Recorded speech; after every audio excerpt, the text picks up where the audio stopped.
Olá pessoal, bom dia. Nós falamos no último Conversações Filosóficas, na parte 3, sobre o humanismo no Renascimento. Vimos a importância da história e da filologia para os humanistas. Vimos também uma nova concepção de corpo e um novo conceito de homem baseado na ação e não mais na abstração.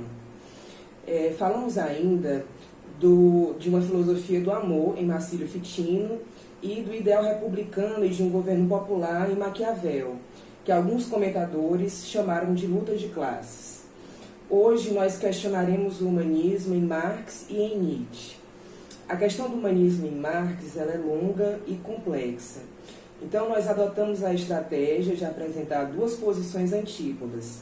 A primeira, que seria a de Althusser, que defende um anti-humanismo em Marx, e a segunda, de Adam Schaff, que prevê um humanismo marxista baseado na antropologia materialista.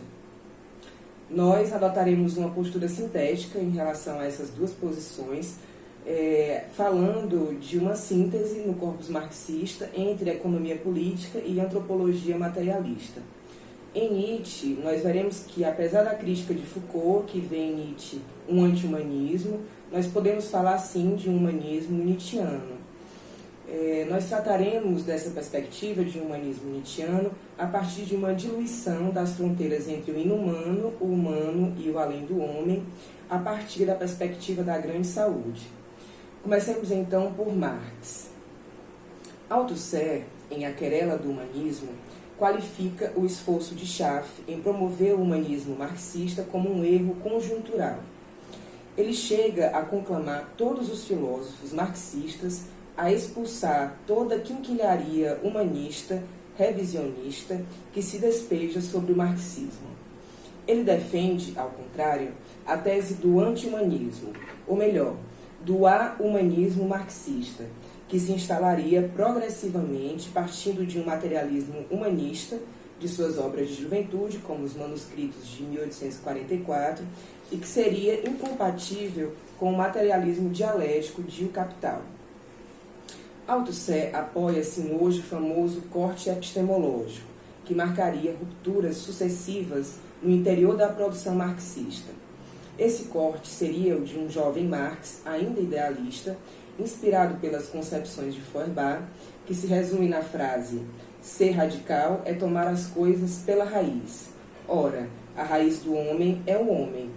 E de um Marx que alcança sua própria contribuição na história do pensamento, com o materialismo histórico e dialético, através de uma ruptura com Feuerbach e de uma crítica a Hegel. O principal representante do humanismo teórico com o qual Marx romperia é, portanto, Feuerbach. Para este, o homem seria, escreve Althusser, o conceito único, originário e fundamental, sendo ao mesmo tempo sujeito transcendental e empírico. O homem seria, sim, o real, o sensível, o concreto, propriamente ditos, além de fundamento teórico de toda a filosofia. O que Feuerbach teria sacrificado para Althusser seriam os conceitos de história e dialética introduzidos por Hegel. Se o homem é uma natureza, então não há história. Se não há história, então não há dialética. Marx operaria um primeiro deslocamento na teoria de Feuerbach no livro Tese sobre Feuerbach, onde o filósofo afirma que a essência humana é o conjunto das relações sociais, abrindo campo para o materialismo histórico, que privilegia não a religião, como em Feuerbach, mas a economia, a política, a história das lutas sociais. Assim, se Marx não rompe ainda com o conceito feuerbachiano de gênero ou essência humana, atribuiria a eles uma dimensão histórica, uma praxis histórica. Outro ponto de ruptura de Marx com o humanismo seria a obra de Stirner, O Único e Sua Propriedade. Segundo Althusser, o livro de Stirner teria mostrado a Marx que, eu cito, o humanismo feuerbachiano, senão todo o humanismo, e, portanto, o humanismo ateu, todo o humanismo ateu, não é nada mais que uma forma de ideologia religiosa, a forma moderna de religião, histórias de pregadores, uma ideologia moral de essência religiosa pregada por pequenos burgueses à paisana. Fim de citação. Entre os efeitos desse homicídio do homem, como escreve Althusser, destacamos dois: a passagem do homem genérico ao indivíduo e o problema de uma teoria da ideologia, do conceito ideológico de homem e da ideologia humanista. Lembramos, de passagem, que esse problema será central ao humanismo por vir de Derrida, liberto dos paradigmas de essência, gênero e finalidade da espécie humana. Assim, desde a ideologia alemã, não seria mais o homem o sujeito da história, mas o indivíduo concreto, empírico, vivendo em condições materiais, socio-históricas. Citamos Althusser. Em face desses indivíduos empíricos que exteriorizam objetivamente suas forças essenciais em um processo de alienação que, pelo efeito de divisão do trabalho, separa-os de seus produtos e de suas condições de existência, que os dominam então como uma força estrangeira, enfim, face aos indivíduos, não se encontra mais o homem, com H maiúsculo. Fim de citação. Finalmente, em O Capital, Althusser declara o fim do humanismo teórico em Marx. Aí não se trataria mais da história dos homens ou de partir dos indivíduos, sendo os conceitos principais da ciência da história os de modo de produção, forças produtivas e relações de produção, superestrutura jurídico-política e ideológica. Althusser argumenta que essa concepção genérica de homem, que ele associa ao jovem Marx, não se adequa ao materialismo histórico e dialético. Afirmar uma especificidade do homem como trabalho, para além das estruturas sociais espaço-temporais, seria o fundamento de uma antropologia especulativa e abstrata. Em segundo lugar, supor o homem como sujeito da história é esquecer que a história é um processo dialético sem sujeito, proposição que Marx manteria de Hegel. Dizer que não há um sujeito na história ou na natureza é dizer que não se pode determinar, em um dado momento de um processo, um sujeito que seja sua causa ou origem. Todo processo envolve N variáveis em jogo. Nesse sentido, as filosofias de Marx e Hegel distanciariam-se da antropologia filosófica, na qual o homem é fundamento e origem para afirmar a autonomia do processo em si mesmo, do qual os indivíduos são parte integrante. Em terceiro lugar, a visão da história fora de um processo dialético, como em Feuerbach, faria com que a alienação seja percebida não no campo das transformações de um processo histórico, mas no campo das significações. A desalienação ocorreria, portanto, na consciência do homem, e não através do combate ativo nas barricadas, constituindo a base do revisionismo que Althusser condenava no humanismo teórico de Feuerbach-Marx. Adam Schaff, em O Humanismo Marxista, de 1968, assim como Althusser, não pensa os múltiplos significados que o humanismo assumiu ao longo da história e o define como, eu cito, um sistema de reflexões sobre o homem para o qual o homem é o bem supremo e que busca assegurar na prática as melhores condições de felicidade. Veremos que, para Derrida, e como tentamos mostrar nessas conversações, o humanismo dificilmente pode ser reduzido a uma definição única, dada sua multiplicidade constituinte. O marxismo, para Schaff, é um humanismo radical, de onde sua força de atração sobre os oprimidos, que querem suprimir, na prática, os obstáculos à sua felicidade.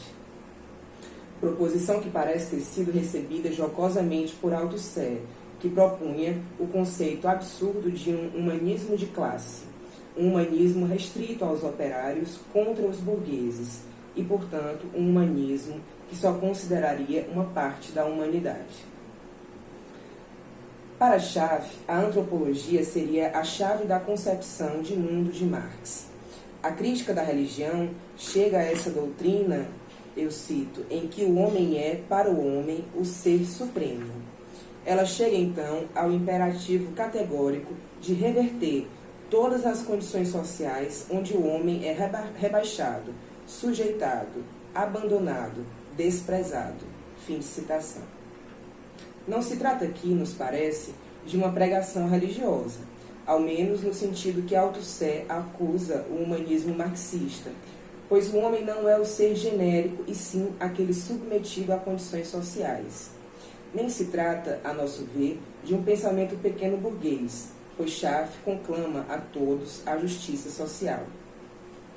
A primeira especificidade desse humanismo é que se trata de um humanismo realista, expressão do próprio Marx, quer dizer, um humanismo materialista baseado no indivíduo real, concreto, por oposição às tendências idealistas e espiritualistas que aproximam a natureza humana da consciência ou do espírito.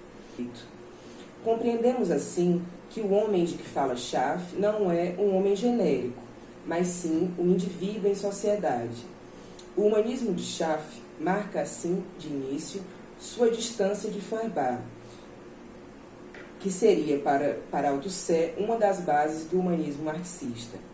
A segunda característica é que esse humanismo seria um humanismo autônomo, no sentido de que independe das especulações religiosas ou potências supramundanas, já que afirma a ideia de que, transformando o mundo, o homem pode criar seu próprio mundo, e essa natureza criadora tem consequências diretas e indiretas no seu desenvolvimento, afastando, pois, Schaff do humanismo marxista cristão. A terceira característica é que se trata de um humanismo combativo, associado à luta revolucionária. Não se trata de um humanismo dirigido à consciência, nem que foge das barricadas, como havia afirmado Althusser. Schaff cita o Marx da contribuição à crítica da filosofia do direito de Hegel. Eu cito: da mesma forma que a filosofia encontra no proletariado suas armas materiais, o proletariado encontra na filosofia suas armas intelectuais. E desde que o clarão do pensamento terá penetrado a fundo esse simplório terreno popular, os alemães se emanciparão e se tornarão homens. Fim de citação. Assim prossegue Schaff, eu cito: a chave de concepção do mundo de Marx se encontra em sua antropologia. Marx parte do indivíduo vivo, real. Ele parte não de uma contemplação do mundo, mas da ação, da transformação do mundo, compreendendo por ação a ação humana. Fim de citação. É no sentido de liberar o homem de sua redução às estruturas criadas historicamente por eles, ponto ao qual Althusser parece bastante conectado, que Schaff fala da possibilidade de um processo de autoemancipação do homem, e investe na sua capacidade de autocriação. Cito Schaff: o socialismo de Marx é fundado precisamente sobre a ideia de autoemancipação do proletariado. Este, para se liberar enquanto classe, deve liberar a humanidade inteira. Se quiser realizar-se, esse humanismo deve admitir o princípio da luta e tornar-se, assim, um humanismo combativo. Fim de citação. Trata-se, para Schaff, de criar uma sociedade sem classes, um humanismo integral visando todos os homens.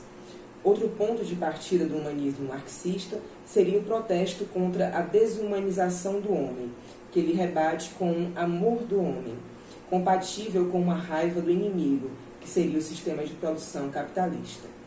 Assim, para Schaff, a raiva nos comunistas é consequência de um amor impedido por circunstâncias exteriores, diferente dos fascistas, que partem de um ódio aos homens, o que Schaff qualifica de anti-humanismo.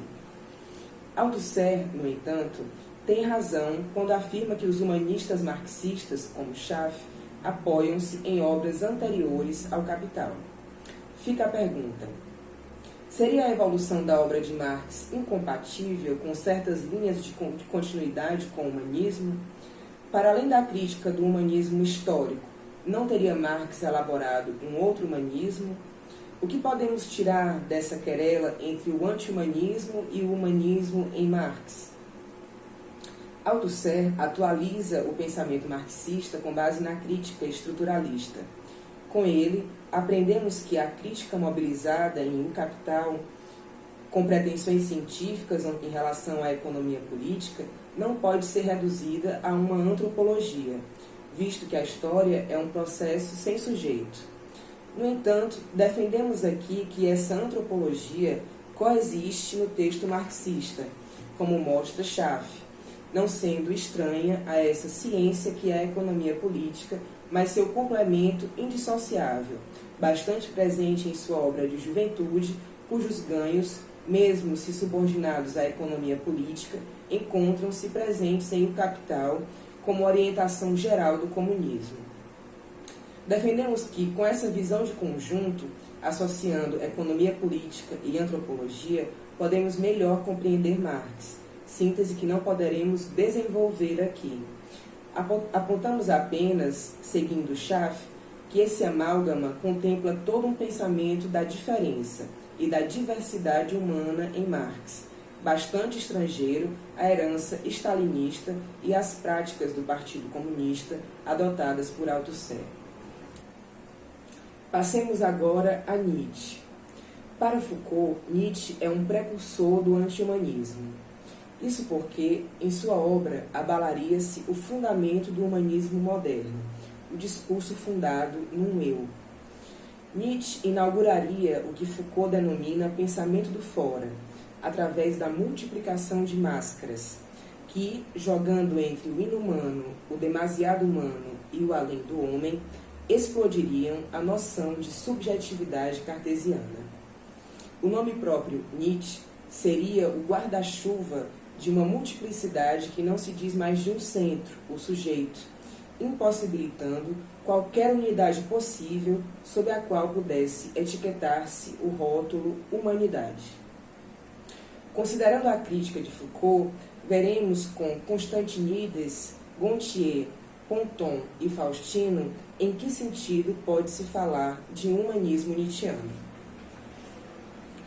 Apesar de reconhecer que a palavra humanismo é portadora de um problema fundamental, na medida em que ela pretende dizer o que é o humano, deixando escapar o inumano como impróprio do homem, apoiando-se geralmente numa visão moral do mundo, Constantinides escreve, eu cito: "Não é exagerado afirmar que Nietzsche é um humanista, na medida em que sua obra inteira se apresenta como uma tentativa para enobrecer o homem, torná-lo mais forte."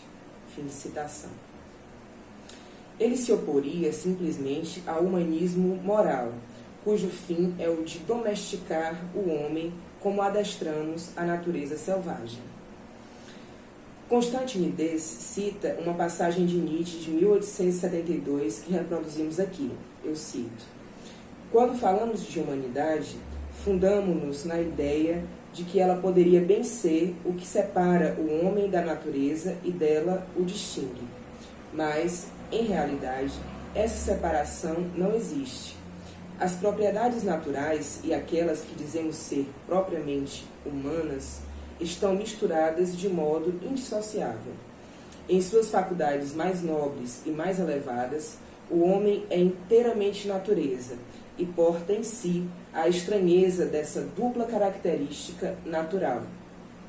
Suas aptidões duvidosas e que temos por inumanas são talvez mesmo o solo fecundo de onde pode surgir alguma humanidade sob a forma tanto de emoções como de ações e obras."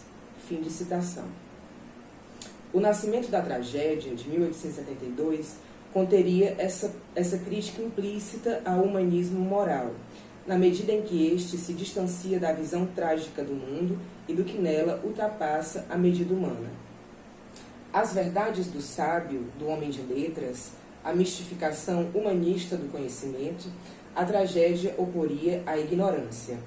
Constituiria a ignorância não como algo a ser superado, mas como parte constitutiva do conhecimento.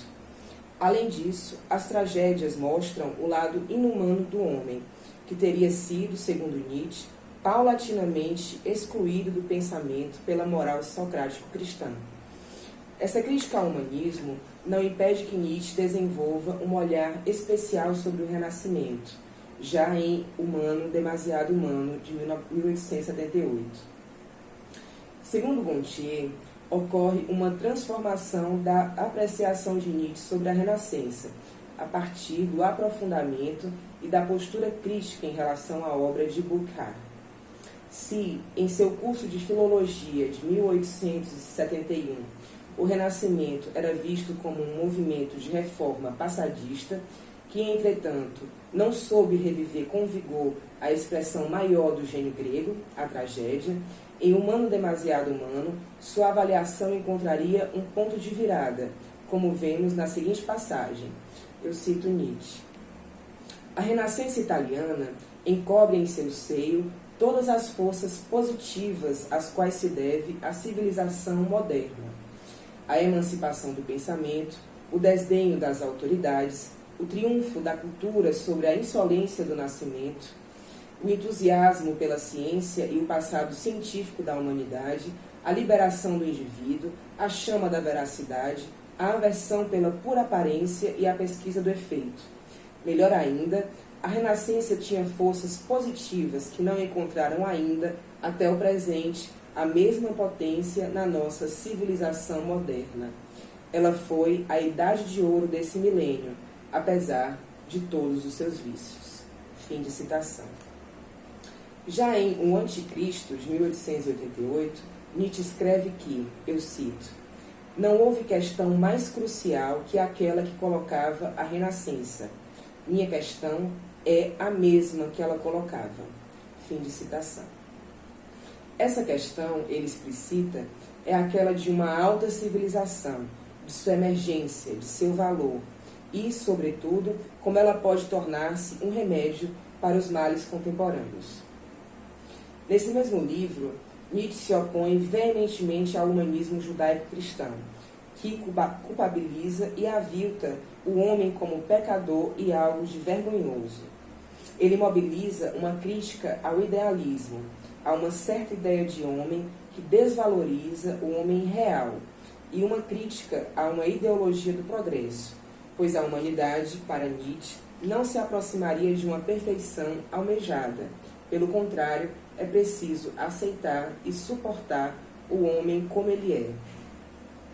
Ponton afirma que essa crítica ao humanismo é contemporânea do projeto de um novo humanismo, que consistiria em afrontar as coisas humanas, levando em consideração, inclusive, o demasiado humano, do qual devemos nos liberar e purificar, mas também afirmar, pelo riso e pela festa.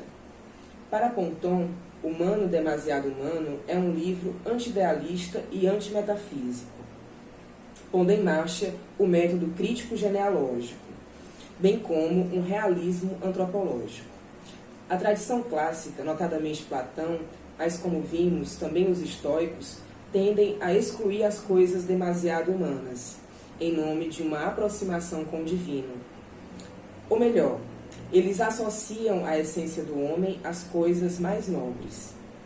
Contra essa tendência, Nietzsche afirma que o filósofo deve, em realidade, se ocupar das coisas realmente humanas, que seriam o próximo, o pequeno, o fraco, o contingente, o evanescente, o problemático, o absurdo e o ilógico, explorando o devir e a multiplicidade do sensível. Quanto ao demasiado humano, Nietzsche o associa, segundo Ponton, a tudo que é feio, mesquinho, pequeno, desprezível no homem. Mas o demasiado humano não é um privilégio de classe, de um povo, de uma identidade, como vemos na afirmação de Zaratustra, eu cito. Em verdade, mesmo o maior homem entre eles, achei-o demasiado humano. Fim de citação. Ou ainda, eu cito, o maior e o menor, muito semelhantes um ao outro. Fim de citação. Seria nesse sentido que Nietzsche veria uma certa superioridade dos gregos em relação aos modernos. Nietzsche escreve, eu cito, os gregos ofereciam, por assim dizer, festa a todas as suas paixões, a todas as suas más tendências naturais, e haviam mesmo estabelecido uma espécie de programa de festividades de seus lados demasiado humanos. E em outro trecho, em lugar de aviltar seus lados demasiado humanos, os gregos nomeavam divino tudo que tem alguma potência no homem. Eles o inscrevem sobre os muros de seu céu. Os instintos baixos tinham, pois, entre os gregos, instituições sociais por meio das quais liberar-se e satisfazer-se, sendo a tragédia uma delas. É precisamente essa inumanidade dos gregos que traduziriam seu humanismo superior, seu amor pelas coisas humanas, sua ausência de vergonha em ser homens. Assim, finaliza Ponton, eu cito: tornar-se homem é ao mesmo tempo se liberar das coisas demasiado humanas e aceitá-las, reconhecer nelas um direito de existência. Fim de citação. A fórmula desse novo humanismo, desse amor pelos homens que passa pelo desgosto dos homens, seria assim expressa em O Crepúsculo dos Ídolos, eu cito: o homem verdadeiro não vale infinitamente mais que não importa qual homem inventado a golpes de desejo, de sonhos, de grosseiras mentiras, que não importa qual homem ideal. Fim de citação. Assim, a ideia cristã de uma igualdade entre todos os homens, Nietzsche oporia a dessemelhança e a diferença entre eles. Esse humanismo superior não seria então um projeto coletivo, como bem descobre Zaratustra ao ser desprezado em praça pública pelo povo ao tentar divulgar sua doutrina do super-homem, mas seria um projeto individual. Destacamos a seguir um aspecto desse projeto em Nietzsche, revelador de sua antropologia: a grande saúde. Seu projeto filosófico, em certo sentido, se confunde com uma medicina, ideia que será desenvolvida por Nietzsche em A Gaia Ciência, de 1887. A grande saúde não se contenta com o homem atual e promove um outro ideal de bem-estar, ao mesmo tempo humano e sobre-humano, que parecerá frequentemente com o inumano. Segundo essa perspectiva, Faustino defende que a filosofia em Nietzsche deve ser vista como uma terapêutica, e não como uma busca pela verdade ou apenas como uma crítica à cultura. O filósofo é aquele que, diante da doença, que nós tratamos aqui como um rebaixamento moralizante do homem pela cultura judaico-cristã, avalia os sintomas e emprega um diagnóstico, adotando uma terapia.